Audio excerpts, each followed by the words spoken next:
I think it's best to sort of describe it as a ticking time bomb at the moment, because the size of the shadow banking system, which is largely unregulated, it doesn't have the same risk management systems as normal banking, has been growing very rapidly in the last 2 or 3 years. So this is a very major risk to the Chinese economy and certainly to the banking system as well. That's why we've seen commercial interbank lending rate, which is also a market which banks extend loans to one another, spiking in China. What we've seen is that the central bank is becoming increasingly worried about the problems of this informal banking system. So their latest move last week was to significantly tighten credit conditions to stop money flowing into these informal channels. But was that the right measure for the central bank to implement?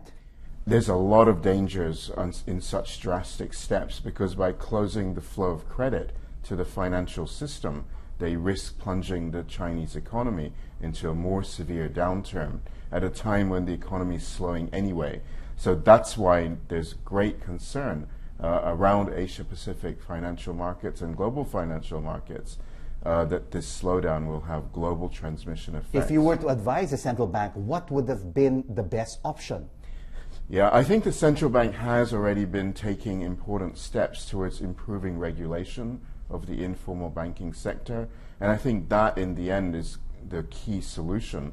But because that takes a lot of time, they resorted to more drastic steps. But these drastic steps create a lot of systemic risks. So I think in the end, better regulation of informal banking is the key to the solution. What can Asian central banks do to basically protect themselves from what's happening in China?